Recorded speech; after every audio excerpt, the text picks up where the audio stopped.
Alhamdulillah. Alhamdulillah. Oke, bismillah. Bismillahirrahmanirrahim. Assalamualaikum warahmatullahi taala wabarakatuh. Alhamdulillah. Alhamdulillahirabbil alamin. Wassalatu wassalam ala sayyidil mursalin wa ala alihi wa sahbihi wa man tabi'ahum bi ihsanin ila yaumiddin. Nawaitu ta'aluma wa ta'lim wa naf'a wal intifa' wal ifadah wal istifadah wal hatha ala tamassuki bi kitabillahi ta'ala wa sunnati rasulihi wa du'a ilal huda wa dalalata alal khairi wa ibtigha'a mardatihi wa qurbihi wa thawabihi subhanahu wa ta'ala. Allahumma faqqihna fid din wa 'allimna ta'wil. Rabbi shrah li sadri wa yassir li amri wahlul 'uqdatam min lisani yafqahu qawli waj'alni waziran min ahli. Bismillahirrahmanirrahim. Bismillahirrahmanirrahim. Bismillahirrahmanirrahim. Alhamdulillah kita jumpa lagi di kelas ketiga daripada kitab Safinatun Najah ini. Yang mana pertemuan yang kemarin kita sudah menyelesaikan tentang muqaddimah ya. Sekarang kita masuk ke fasal pertama, yaitu tentang arkanul Islam wa arkanul iman.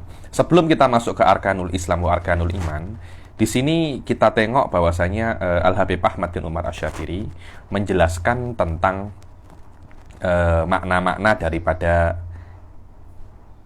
apa ya dibilang ya unwan, anawin maknanya di sini judul-judul daripada bab-bab yang ada di fikih. Ini penting ya. Ini adalah istilahnya fuqaha. Istilahnya apa? Fuqaha. Ada yang namanya fasal, bab, tambih. Ini penting sekali yang untuk Anda tahu mulai daripada awal. Jangan seperti saya yang dulu itu mengetahui hal-hal semacam ini setelah mungkin saya belajar di level pertengahan, mungkin di level Fathul Mu'in, baru saya menghafal hal-hal semacam ini. Saya tak ingin Anda jatuh di kesalahan yang sama dengan yang saya jatuh di situ. Karena itu saya akan membaca dan menjelaskan makna-makna daripada judul-judul bab yang ada di dalam fikih. Ini biasanya di dalam fikih ya. Sekarang kalau Anda nak tengok di dalam jurnal-jurnal, dalam tesis-tesis itu tidak sama dengan fikih. Biasanya kalau di anu itu di dalam fikih itu yang paling tinggi itu bab, kemudian fasal, kemudian furu', kemudian masail, kemudian tambih. Ini adalah tasalsul. Yang paling tinggi bab, atau sebelumnya lagi kitabus shalah, di bawahnya bab, di bawahnya fasal, di bawahnya lagi furu', di bawahnya lagi masail, di bawahnya lagi tambih. Kalau Anda tengok di dalam tesis-tesis akademik itu berbeza. Yang paling tinggi adalah fasal. Di bawahnya lagi mabhath, di bawahnya lagi matlab, di bawahnya lagi furu'. Itu menurut saya ini cara yang dipakai di dalam akademik dan cara dipakai di dalam kitab fikih. Kalau Anda nak tengok di kitab-kitab mutaqaddimi di dalam ilmu kalam, Anda akan tengok bukan bab tapi al-kalamu ala kada. Al-kalamu ala kada. Seperti itu. Jadi maknanya ini adalah istilah yang di dalam fikih. Langsung saja faslun. Al-fasl lughatan kita tengok di syarahnya. Al-fasl lughatan al-hajiz baina syai'an. Al-fasl secara bahasa itu adalah hajiz, maknanya pemisah antara dua hal. Karena ketika Anda di dalam kitab fikih ada faslun itu akan membezakan bab sebelumnya dan bab setelahnya. Secara istilah, fasal adalah ismun li alfadin. Pertama, apa sih perbedaan Habib istilah dan syar'an? Kalau Anda tengok di dalam Yaqutun Nafis ada lughatan wa istilahan. Dalam kitab-kitab lain lughatan wa syar'an. Apa Habib? Perbezaan antara istilah wa syara' beza. Kalau istilah itu biasanya yang buat definisi secara istilah yang dibuat oleh para ulama-ulama pada fannya. Berbeza dengan definisi secara syariat. Itu yang datang, yang mendefinisikan itu direct imma Rasul wa imma Allah Subhanahu wa taala. Contohnya apa Habib? Ketika Rasul sallallahu alaihi wasallam mendefinisikan itu mendefinisikan sombong. Apa itu sombong? Batrul haq wa ghamtun nas. menolak kebenaran dan meremehkan manusia. Itu adalah sombong. Ketika definisi itu direct daripada Rasulullah SAW, yang mana ketika kita mengatakan asyari itu maknanya adalah Allah dan Rasulnya, ketika definisi direct daripada Allah dan Rasulnya dikatakan definisi ini adalah syar'an. Tapi ketika definisi ini bukan Allah dan Rasulnya yang buat, akan tetapi dibuat oleh para ulama-ulama, dikatakan definisi ini adalah istilahan.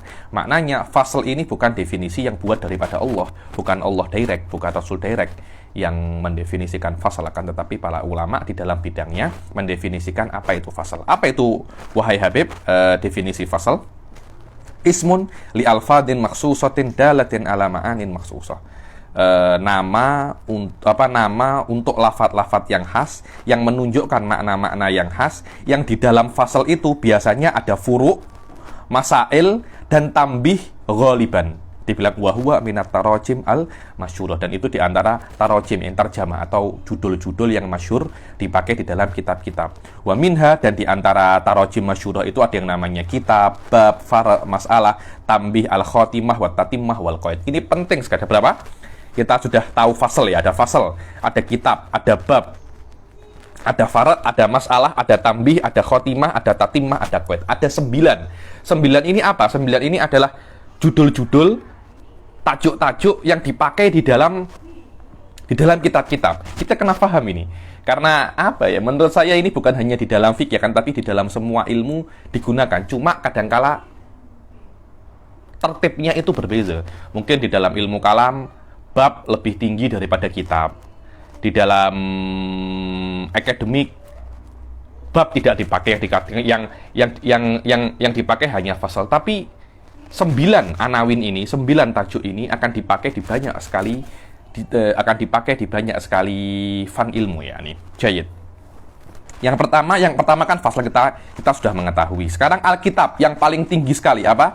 Kitab. Fal kitab lughatan ad-dhammu wal jama'. Kitab secara bahasa, kalau di dalam fikih itu di dalam minhaj biasanya kitabus shalah. Kitabus shalah. Wah, nanti di dalam kitabus shalah itu semua yang berkaitan tentang shalah akan semakin banyak. Bismillah.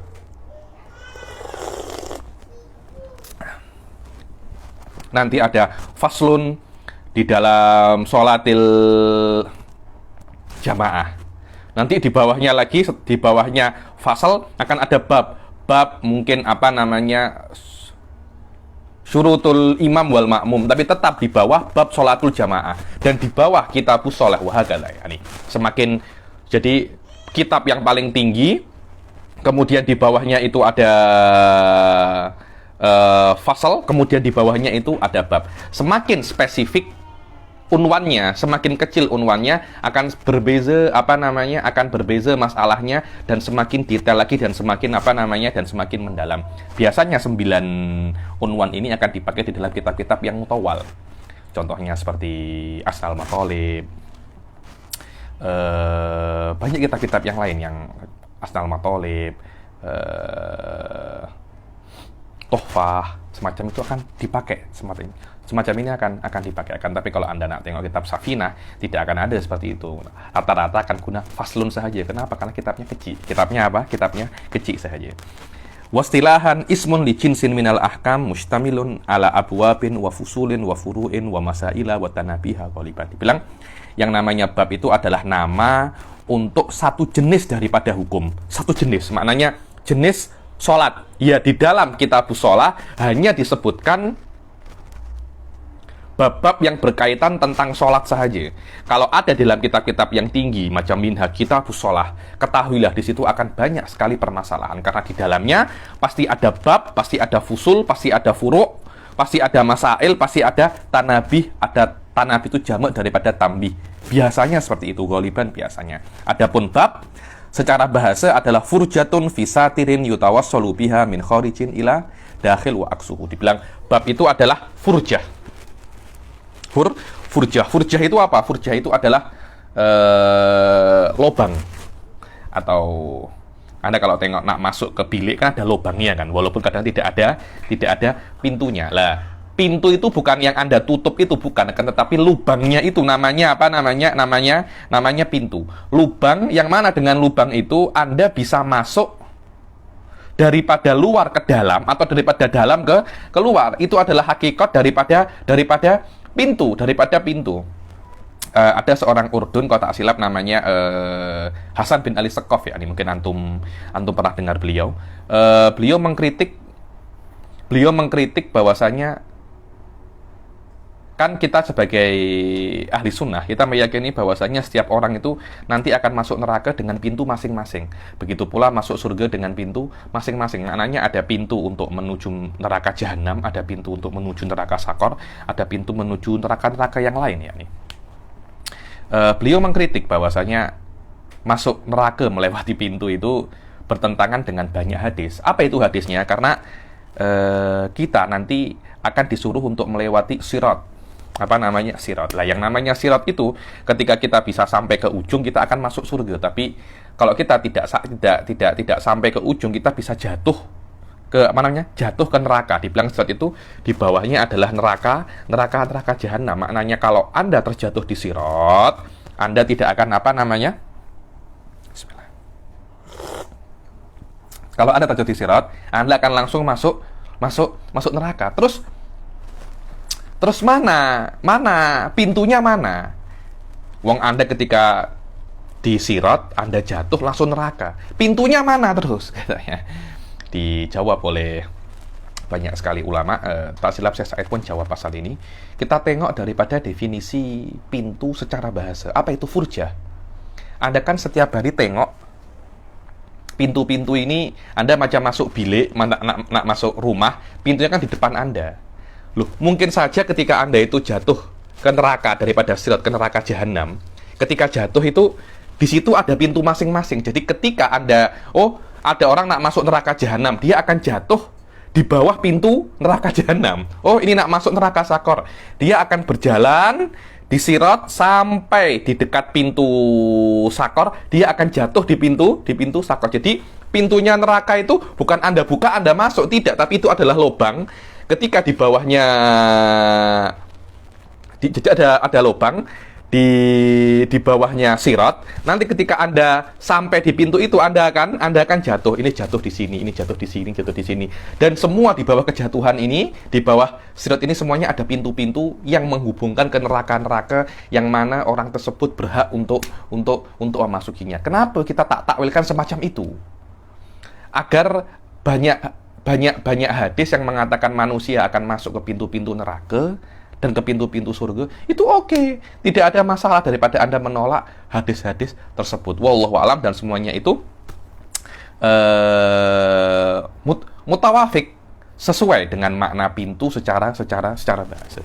Adapun bab secara istilah adalah ismun li alfadin mahsusah, nama dengan lafaz-lafaz yang khas yang menunjukkan makna-makna yang khas yang di dalam bab itu ada fusul wa furu wa masail wa tanabih ghaliban. Jadi yang pertama adalah kitab, bab, fusul, furu, masail, tanabih. Dan yang setelahnya adalah al-far'. Di bawahnya bab al-far'. Far' ini di bawahnya fusul, di bawahnya Di bawahnya fasal. Mungkin tadi saya salah sedikit. Yang pertama adalah kitab, kemudian bab, kemudian fasal, kemudian furu'. Furu' setelah fasal. Apa itu far'? Far' wadih ya. Far' itu berkali-kali saya jelaskan di dalam kitab usul fikih.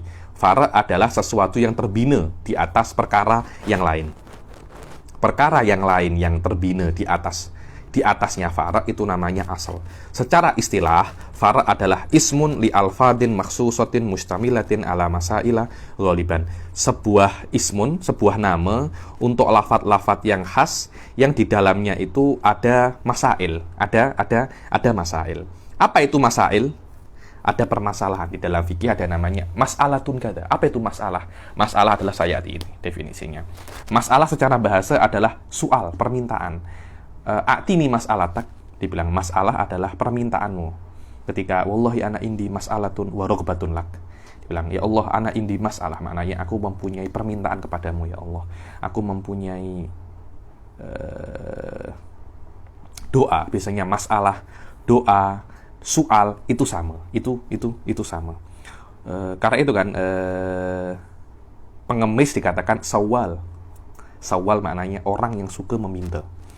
Wal mas'alah lughatan as-su'al wastilahan matlubun khobariyun yubarhanu alaihi fil ilm. Yang namanya Masalah secara istilah ahli fikih itu adalah matlubun khobari. Apa itu matlubun khobari? Adalah sebuah perkara yang diminta. Dan perkara yang diminta itu khobari. Makna khobari itu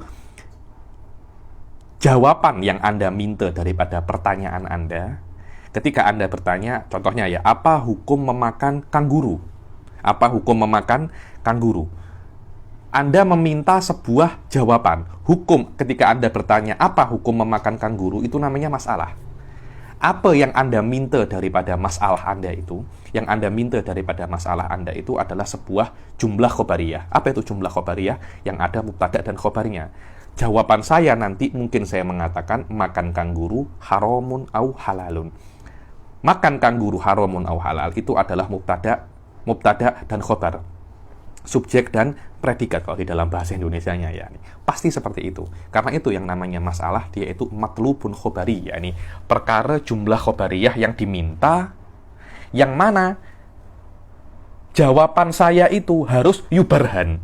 Apa itu yubarhan?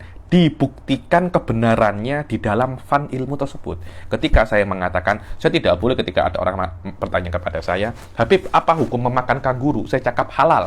Contoh saya cakap apa namanya? Saya cakap halal. Saya tidak bisa untuk mengatakan hanya makan kanguru itu halal. Tidak boleh seperti itu. Saya kena mempunyai dalil untuk membuktikan bahwasanya kanguru itu halal. Kenapa? Karena perkataan saya itu tidak dianggap oleh syariat kecuali dalil. Berbeza dengan perkataan Rasul Shallallahu Alaihi Wasallam dan para nabi-nabi yang lain. Perkataan mereka hujjah. Perkataan mereka dalil. Jadi Anda tidak bisa untuk mengatakan kepada Rasul Shallallahu Alaihi Wasallam, wahai Rasulullah, apa hukum makan kanguru? Contohnya, hukum makan kanguru haram. Apa dalilnya wahai Rasulullah? Anda tak boleh cakap macam itu. Kenapa? Karena saya adalah dalil, katanya Rasul Shallallahu Alaihi Wasallam. Tapi selain Rasul Shallallahu Alaihi Wasallam, tidak boleh semacam itu. Anda tidak bisa untuk menjadikan perkataan Anda itu dalil. Tidak bisa. Anda kena cari perkataan Rasul yang bisa membuktikan bahwasanya perkataan Anda itu benar. Nah, perkataan Rasul itu namanya adalah dalil di dalam fikih, atau Anda cari hukum-hukum akli yang bisa untuk membuktikan kebenaran perkataan Anda. Jadi dibuktikan di dalam ilmu, terpulang kepada ilmunya. Kadang perkataan Anda memerlukan dalilun nakli, dan kadang perkataan Anda memerlukan dalilun akli. Apa itu Habib? Dalilul akli wa nakli. Dalilul akli itu adalah semua dalil yang muqaddimahnya itu akliyah. Dalilun nakli apa Habib? Semua dalil yang salah satu muqaddimahnya itu nakliyah, walaupun majoriti muqaddimahnya akliyah. Itu perbedaan antara dalilul akli dan dalilun nakli yang sudah berkali-kali saya jelaskan. Tambih. At-tambih lugatan al-iqad. Dibilang tambihun, sering itu dan bilang itu tambih. Apa itu tambih al-iqad? Maknanya membangunkan atau mengingatkan, tambih itu. Secara istilah apa? Unwanul bahthil lahik alladzi taqaddamat lahu isyaratun bihaitsu yufhamu minal kalami sabiq ijmalan. Unwanul bahthul lahik adalah judul untuk bahas yang datang akhir. Jadi biasanya tambih itu datang akhir. Akan tetapi apa yang ada di dalam tambih itu sudah ada isyarat sebelumnya. Sekiranya walaupun tidak ada tambih, Anda sudah memahami apa yang ada di dalam tambih. Kenapa? Karena sudah ada isyarat secara global di dalam mabhas sebelumnya. Terus untuk apa tambih? Tambih ini digunakan untuk mengingatkan Anda, jangan-jangan Anda itu sedang dalam keadaan ghaflah di dalam masalah ini, dalam keadaan lalai atau lupa atau tidak sadar ada masalah ini, kemudian ditambih oleh para ulama agar Anda tidak lupa dan Anda tidak mengira yang ada di dalam tambih itu tidak ada di dalam masalah sebelumnya. Jadi kalau ada tambih, maknanya apa yang ada di dalam tambih itu sudah disebutkan di dalam bab atau masalah sebelumnya. Bihaitsu yufamu minal kalami sabiq ijmalan. Wal khotimah lughatan akhiru syai'. Adapun kalau khotimah secara bahasa ini Syekh Said sering ketika saya daurah kemarin itu daurah apa namanya? Al-Farqul Adib, Syekh Said buat khotimah ini. Apa itu khotimah? Akhiru syai'. Khotimah itu akhirnya sesuatu. Secara istilah apa? Ismun li alfadin makhsusatin dalatin ala ma'anin makhsusah ju'ilat akhirah kitabin au ba'd. Dibilang nama untuk lafadz-lafadz yang khas. Maknanya di dalam khotimah itu pasti ada lafadz-lafadz yang khas, jumlah-jumlah yang khas, yang menunjukkan ke makna-makna yang khas, yang dijadikan di akhir kitab atau bab. Maknanya ketika di akhir kitab pasti ada khotimah untuk dijadikan mengakhiri kitab tersebut atau mengakhiri bab tersebut. Wa tatimmah ma tummima bihil kitabu awil bab. Dibilang adapun yang namanya tatimmah itu adalah sesuatu yang dibuat untuk menyempurnakan kitab ataupun bab. Jadi mungkin kitab ini kitab Shalah ada yang masih kurang, dibuat tatimmah. Tatimmah itu apa? Untuk melengkapinya. Sebenarnya sudah lengkap, cuma kurang sedikit saja. Dibuat tatimmah. Biasanya yang namanya tatimmah itu dia tak panjang, dia tak banyak, sedikit je. Maknanya ada sesuatu yang kurang sedikit, saya lengkapi. Ada kitab, namanya tatimmah, itu lil mutawali, beza. Tatimmah, nama daripada tajuk. Tatimmah itu kitab memang ada kitab namanya tatimmah. Tatimmatul Ibanah, karangan siapa? Al-Imam Al-Mutawalli. Bismillah.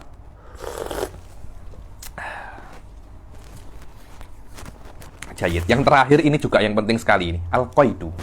Ini sering dipakai dan insya Allah saya akan jelaskan sekali di sini qaid, dan saya tidak akan ulangi lagi penjelasan ini karena penat nak ulangi qaid itu. Ini ibarat ini kena ada qaidnya, kena ada kena yuqayyad, ini muqayyad, ini ada qaid. Apa itu qaid? Ini qaid, ini Anda ingat-ingat penjelasan saya. Sekiranya ketika saya katakan qaid lagi, Anda tak yah pening dan tak yah bingung dengan makna qaid.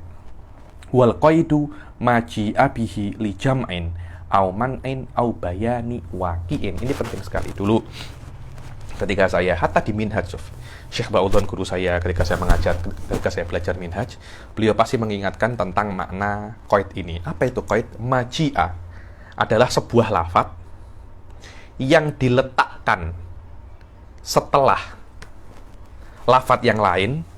Maknanya ada lafadz kedua setelah lafadz yang pertama, yang mana lafadz kedua itu didatangkan atau diletakkan setelah lafadz yang pertama untuk salah satu daripada 3 tugas.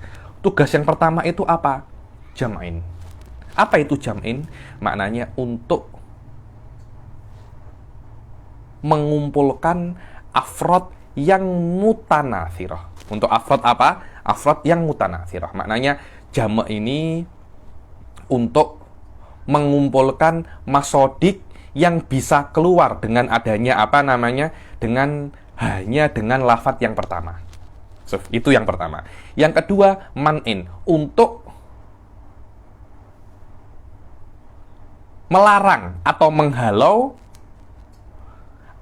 afrod yang lain, individu yang lain, masodik yang lain untuk masuk ke dalam hukum. Ini adalah lawan daripada tugas yang pertama. Contohnya apa, Habib? Kalau saya cakap as-sholatul wajibah, kata-kata al-wajibah ini adalah qaidun untuk as-sholah. Untuk apa gunanya al-wajibah ini? Kata-kata al-wajibah ini untuk mengumpulkan semua sholat yang wajib di dalam hukum. Kalau saya contoh ya, as-sholatul wajibatu tuqdo. Semua sholat yang wajib diqodho. Lah, diqodho ini hukum. Al-wajibah ini qaidun. Qaid untuk apa? Qaid untuk sholat. Gunanya apa al-wajibah ini? Gunanya al-wajibah untuk mengumpulkan masodik, individu, aplikasi, sholat yang wajib semuanya agar dihukumi, kalau dia tidak dilakukan kena diqodho. Dan tugas yang kedua daripada al-wajibah ini agar untuk menghalangi yang selain sholat wajib untuk bisa diqodho. Ini contoh saja ya, contoh saja. Padahal di dalam madzhab Syafi'i selain sholat yang wajib juga bisa diqodho. Bahkan di beberapa kitab, mandi pun yang tidak wajib juga bisa juga bisa diqodho. Jayyid jiddan. Maknanya kata-kata al-wajibah ini untuk mengumpulkan semua individu sholat yang wajib, dan kata-kata al-wajibah juga untuk menghalangi selain sholat wajib untuk masuk di dalam hukum sholat yang wajib. Terus apa makna bayanu waqi'? Apa makna Habib? Bayanu waqi', kalau di dalam usul fikih namanya ini adalah kharaja makhrajul ghalib. Jadi qaid ini tidak mempunyai tugas untuk mengumpulkan atau menghalau, tapi dia hanya menjelaskan realita saja. Macam mana ya Habib?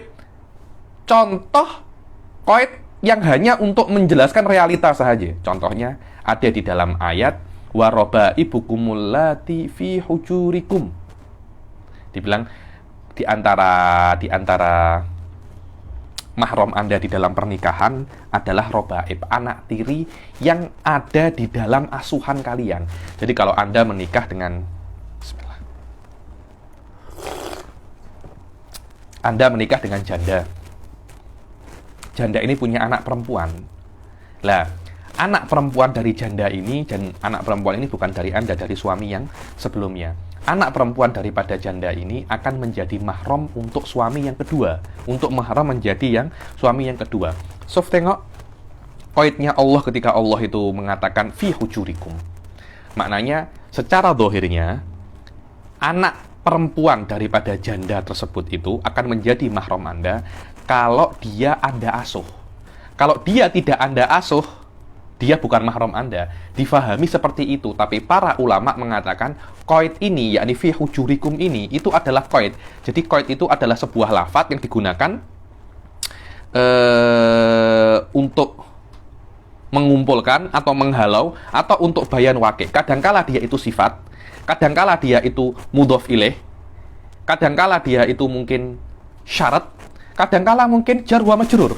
Lah, wa rabaibukumul lati fi hujurikum. So, allati wa rabaib allati fi hujurikum, dia kan sifat. Sifat untuk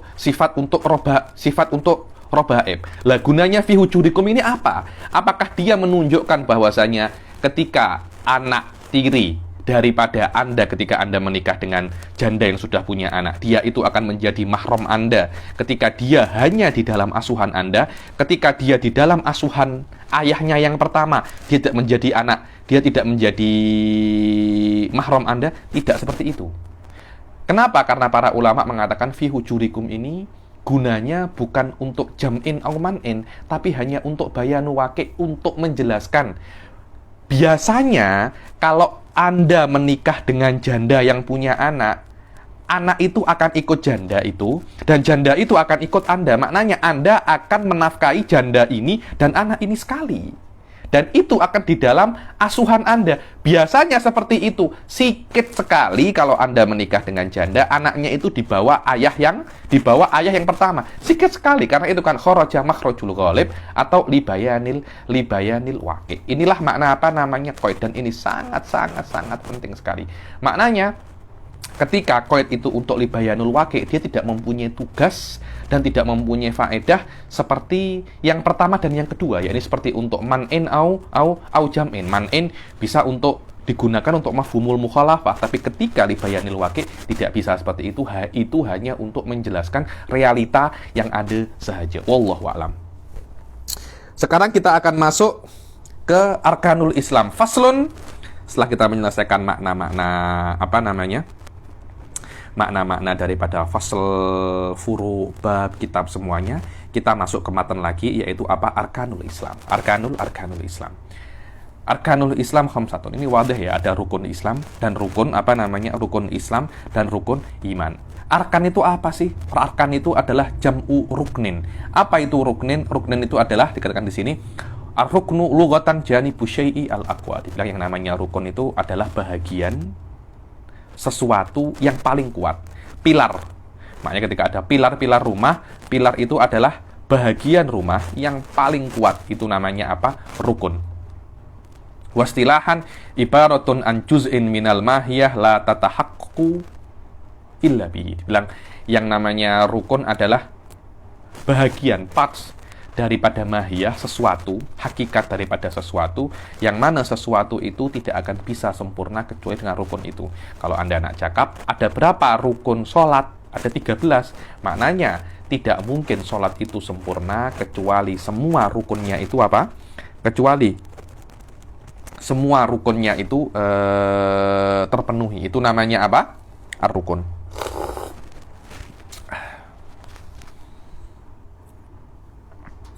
Arkanul Islam khamsah. Maknanya di sini arkanul Islam atau rukun Islam adalah parts-parts di dalam Islam, parts-parts di dalam Islam, yang mana Islam itu tidak akan sempurna kecuali semua daripada 5 hal ini terpenuhi. Maknanya Anda tidak akan menjadi Muslim yang hakiki kecuali 5 hal ini terpenuhi.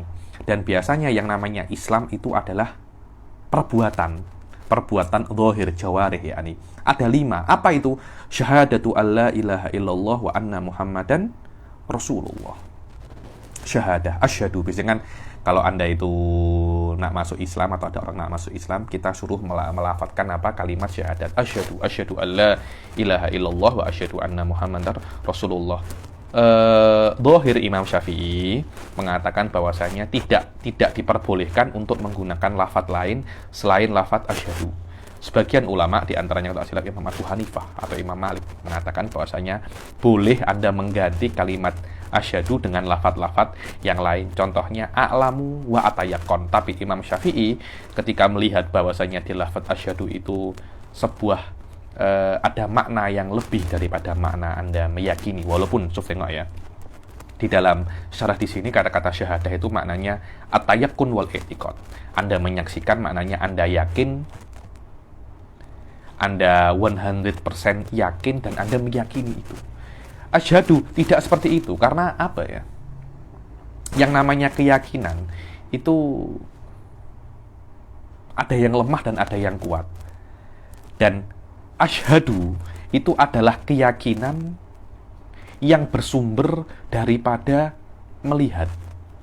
Jadi ketika Anda itu disuruh untuk bersaksi bahwasanya Allah itu tiada Tuhan selain Allah, Anda diminta oleh Allah sesuatu yang susah. Apa itu? Anda meyakini Allah, bahwasanya tiada Tuhan selain Allah, yang mana keyakinan itu levelnya seperti Anda itu melihat Allah. Itu susah tau. Itu sangat-sangat susah sekali. Saya tahu ada yang namanya Turki. Saya tahu ada yang namanya Hagia Sophia.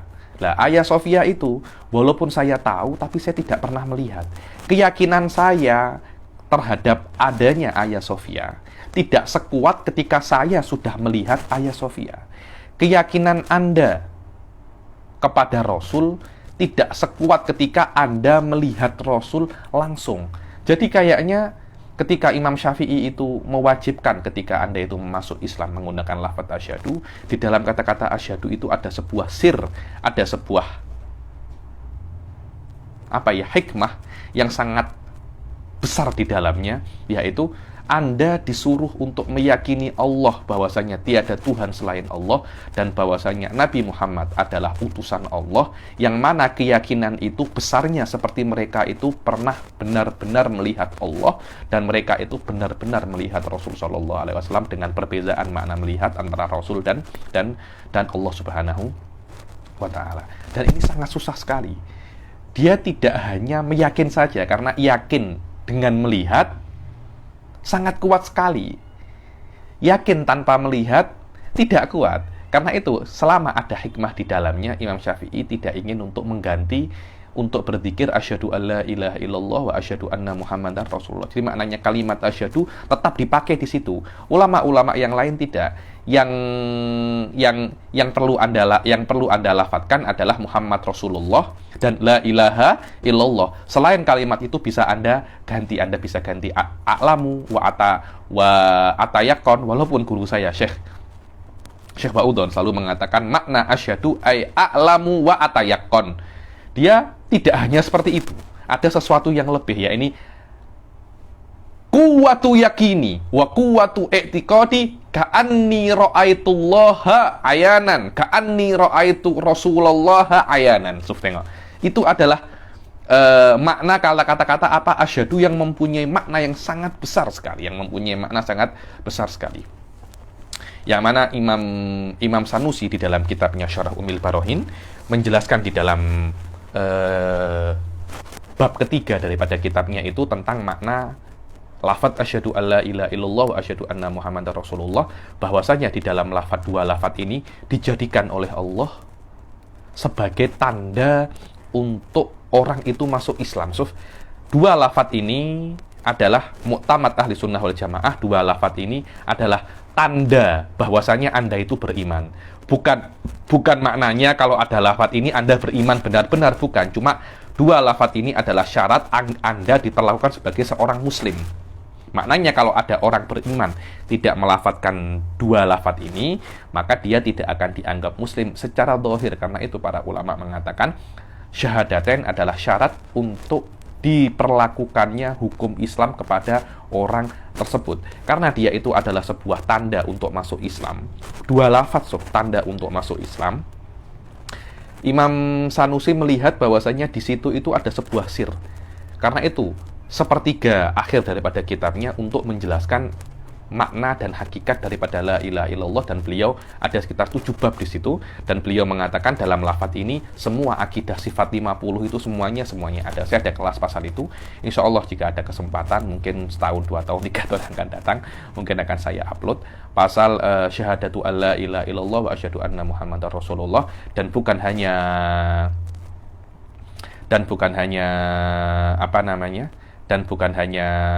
Imam Sanusi yang cakap pasal itu. Ada seseorang ulama namanya Imam Al-Muqtarah, mempunyai kitab namanya Al-Asrarul Aqliyah yang sudah ditahqiq oleh Nizar Hamadi dan ditakdimkan dengan Syekh Said Foda, juga menjelaskan tentang zikir-zikir yang ada di dalam fi bayani qawaidid mendirikan sholat. Apa makna iqom? Iqom dimaknakan di sini oleh Habib Ahmad bin Umar Asy-Syatiri. Iqom ini adalah al-mulazamah wal istimrar. Al-mulazamah wal istimrar. Makna mulazamah ini maknanya Anda konsisten untuk sholat. Ketika Anda konsisten untuk sholat, dikatakan Anda itu apa? Iqomus sholat. Apa itu sholat? Yang sholat itu secara global adalah perbuatan yang dimulai dengan takbiratul ihram dan diakhiri dengan salam ghaliban. Karena kadangkala ada sholat tapi tidak ada takbiratul ihram dan tidak ada salamnya. Macam mana kalau Anda terikat, kan itu tidak ada takbirnya dan tidak ada salamnya. Nanti saya semua tafsirnya sholat, zakat, semuanya akan datang di kelas-kelas setelahnya. Wa iqamus sholati wa ita'uz zakah. Makna ita'uz zakat adalah Anda itu menunaikan zakat. Dikatakan di sini oleh Habib Ahmad bin Syatiri, al-ita' wal i'ta', memberikan zakat. Apa itu zakat? Lughatan an-nama wa tadhir. Secara bahasa yang namanya zakat itu adalah an-nama, tumbuh dan mensucikan. Karena ini memang mengisyaratkan apa tugas zakat bagi harta manusia, yang mana tugasnya zakat bagi harta manusia itu adalah mensucikan harta. Karena ketika kita itu bekerja, itu banyak perkara-perkara yang makruh di dalam uang kita, perkara-perkara yang haram yang kita tidak sadar itu adalah haram, kita tak sadar itu adalah makruh. Kemudian zakat itu akan membersihkan perkara-perkara yang haram dan rosak yang ada di dalam harta kita. Dan kalau kita menunaikan zakat, maka harta kita itu akan tumbuh. Maknanya semakin Anda mengeluarkan zakat, tidak semakin kurang harta Anda, tapi semakin banyak. Secara syariat, ismun lima yukhraju an malin au badanin ala wajhin maksus. Dibilang yang namanya zakat adalah nama untuk perkara yang dikeluarkan daripada harta atau badan dengan cara yang khas, yakni karena yang namanya zakat itu bukan daripada harta saja, daripada badan. Apa Habib? Zakat dari badan, namanya zakatul fitrah. Itu bukan zakat uang, tapi zakat apa? Badan. Suf al-makna anna thalisa min arkanil Islam i'ta'uz zakah lil mawjudin minal mustahiqin fi'lan inda tamakkuni minhu. Ini penting ya. Bahasanya yang namanya menunaikan zakat adalah Anda itu memberikan zakat untuk orang-orang yang ada, lil mawjudin, golongan-golongan, asnaf-asnaf yang ada, Anda berikan secara real ya, ini bukan Anda berikan, sudah Anda berikan ketika Anda mampu. Itu namanya apa? Itu namanya ita'uz zakah. Jadi, yang keempat adalah apa? Saumu Ramadan. Anda berpuasa Ramadan. Apa itu berpuasa? Apa itu puasa dan apa itu Ramadan? Puasa itu adalah Anda menahan dengan cara yang khas, maknanya nanti akan ada. Anda ini menahan dari apa sih puasa itu? Maknanya bukan, oh saya menahan. Ada orang, saya puasa tak main PUBG, saya puasa tak main banyak-banyak game-game itu.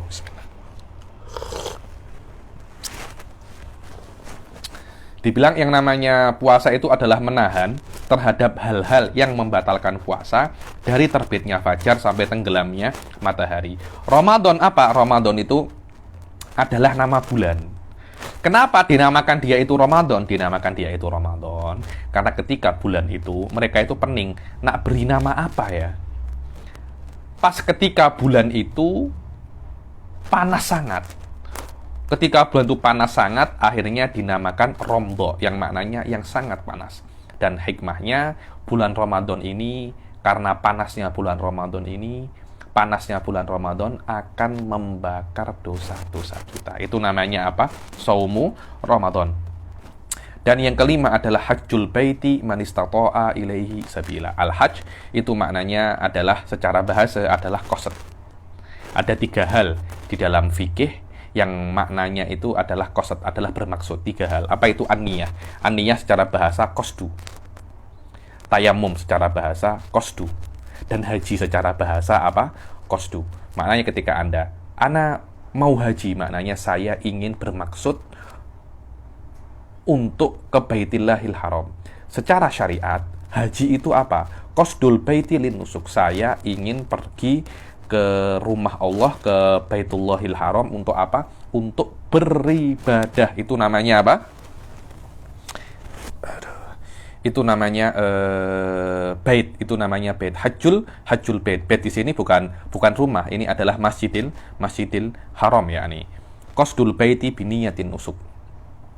Di talik di sini aifil asyuril ma'lumah wan nusuk al ibadah lillah. Maknanya Anda bermaksud pergi kepada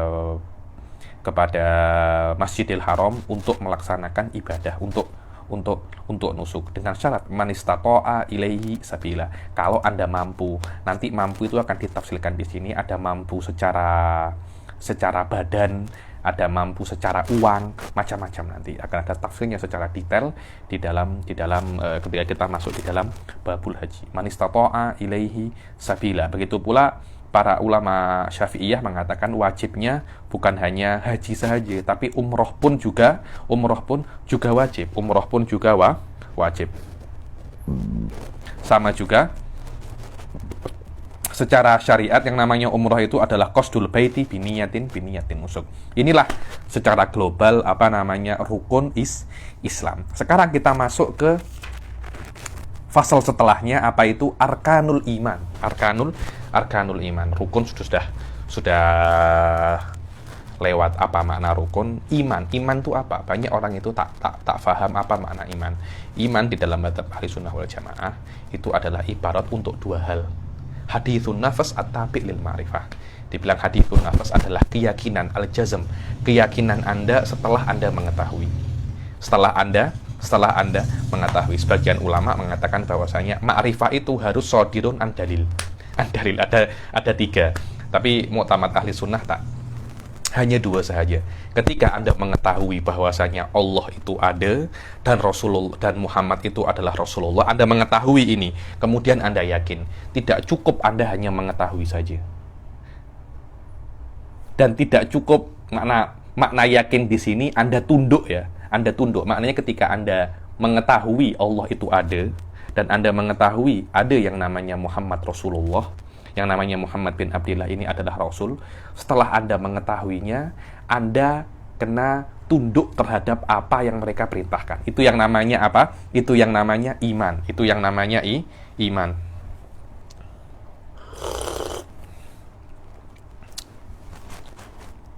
Itu yang namanya iman.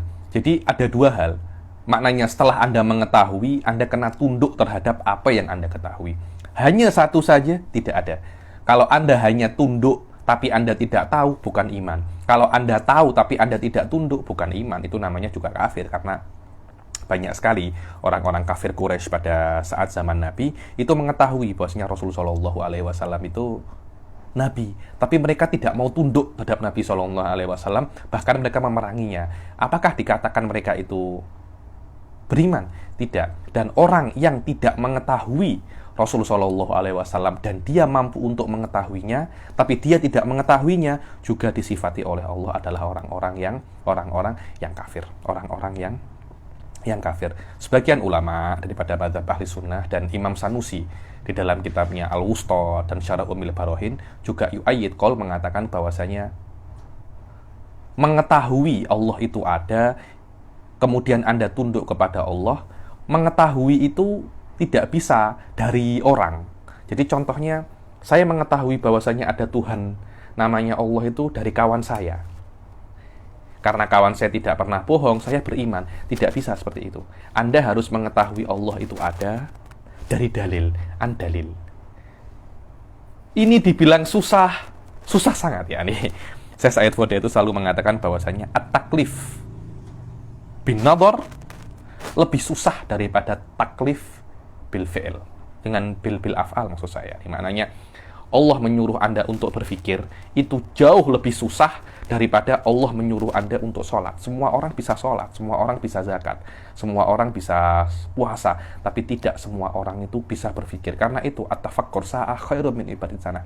Berpikir sikit, ibadah berpikir itu lebih afdol daripada Anda itu beribadah secara perbuatan. Kenapa? Karena memang itu jauh lebih susah. Jauh lebih susah. Berapa banyak orang-orang itu tidak beriman. Kenapa? Karena mereka tidak mau berpikir terhadap dunia ini, bagaimana diciptakan, bagaimana dunia ini ada, dan itu menyebabkan mereka itu banyak sekali yang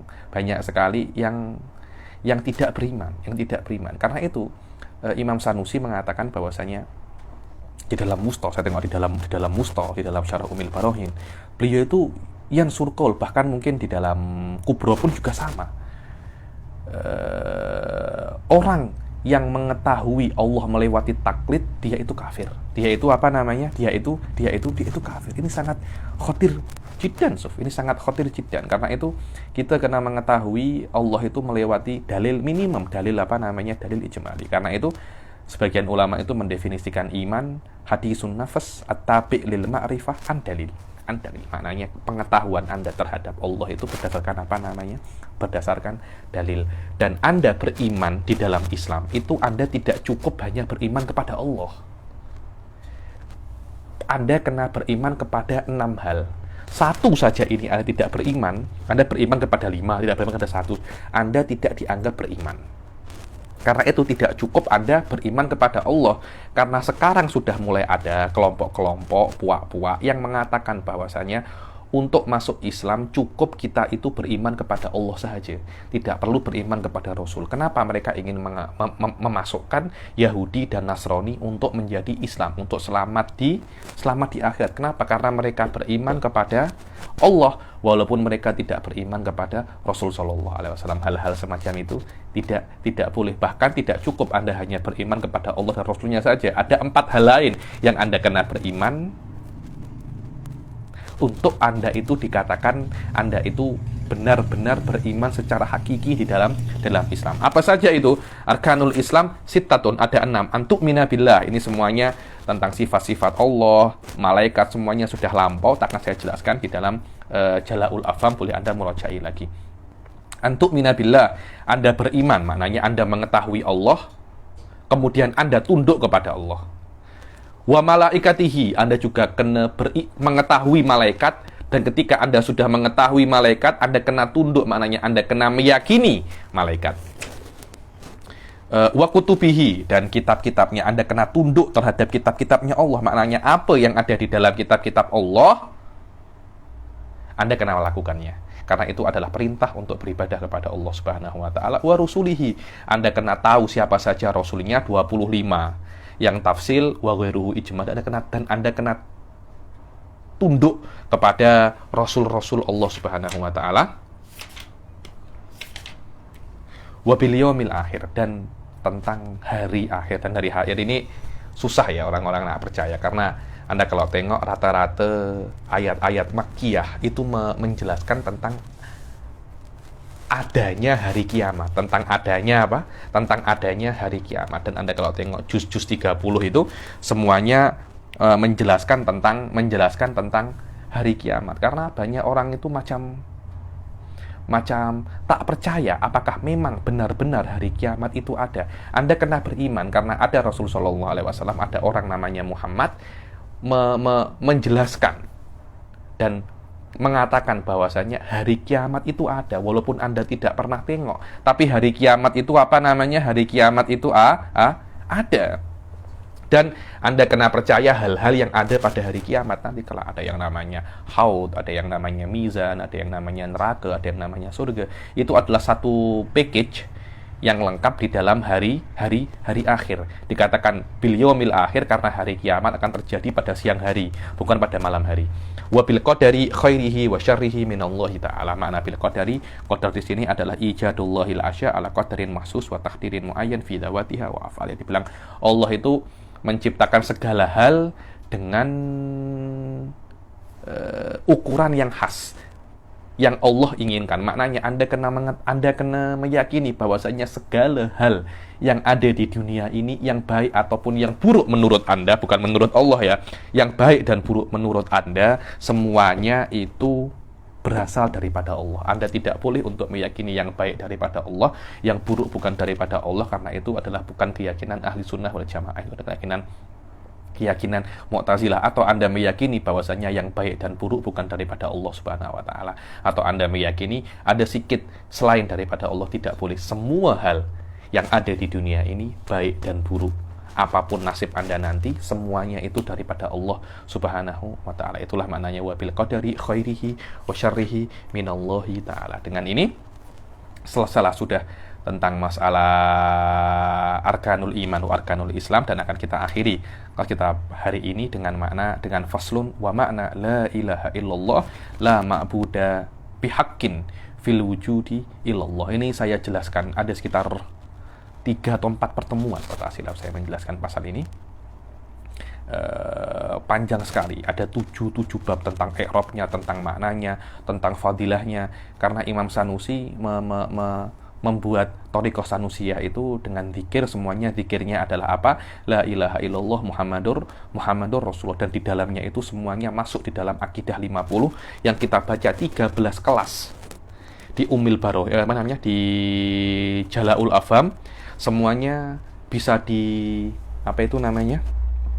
convert masuk di dalam la ilaha illallah Muhammadur Rasulullah. Wa makna, dan apa sih? Kenapa sih kita penting untuk mengatakan la ilaha illallah?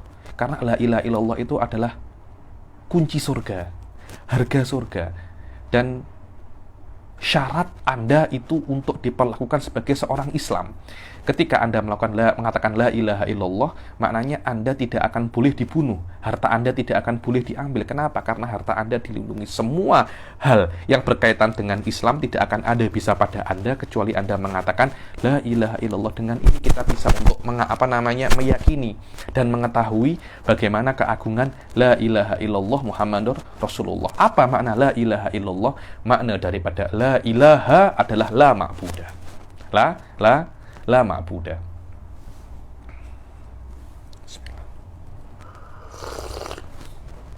Ini kalau kita ambil daripada ilaha dari kata-kata aliha yang maknanya abidah. Sebagian ulama mengatakan ilah diambil dari kata-kata laha yang maknanya irtafa, maknanya la murtafi'ah. Tapi ini adalah makna yang dhaif. Makna yang hakiki adalah la ilaha ay la ma'budah bihaqqin. Tidak ada satupun yang berhak untuk disembah.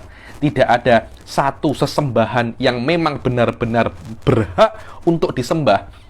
Kalau tidak ada kata-kata bihaqqin, maknanya akan salah. Karena banyak yang orang itu sembah, walaupun yang dia sembah itu tidak benar. Ada orang menyembah Lata, ada orang menyembah Uzza. Kalau di Batu Cave ada orang menyembah Murugen. Kita sebagai Islam, Kita kena meyakini bahwasanya yang mereka sembah itu batil. Kalau Anda meyakini yang mereka sembah itu benar, maknanya Anda sudah keluar daripada Islam dan Anda kena review balik Islam Anda. La ma'buda, tidak ada yang disembah secara berhak, secara hakiki, fil wujud, yakni di dalam realita. Untuk apa kata-kata fil wujud ini? Untuk agar nisbahnya itu bukan imkan. Kalau Anda mantik tengok saya punya kelas tahdhibul mantik, Anda akan paham ini. Karena imkan ini maknanya mungkin, belum tentu ada. Tapi tidak ada satupun Tuhan yang berhak disembah dan dia ada. Bukan mungkin ada, karena mungkin ada belum tentu ada. Tidak ada satu Tuhan pun yang ada dan dia berhak disembah kecuali siapa? Allah Subhanahu wa ta'ala. Tidak ada yang berhak untuk disembah kecuali Allah. Tidak ada yang bisa menciptakan kecuali Allah. Tidak ada yang berhak untuk mempunyai sifat-sifat Tuhan yang kita perlukan sebagai makhluk kecuali Allah Subhanahu wa ta'ala. Jayid. Dengan ini selesailah sudah mukadimah fasal yang pertama dan yang kedua yang ketiga juga malahan daripada kitab Safinatun Najah. Saya nak masuk kitab kitab Thaharah, tapi macam beta kita berhenti sampai sini aja. Kita teruskan kitab Thaharah di pertemuan yang akan datang. Oke, kita akhiri sampai sini. Wabillahi taufiq wal hidayah wa ridha wal inayah. Assalamualaikum warahmatullahi taala wabarakatuh.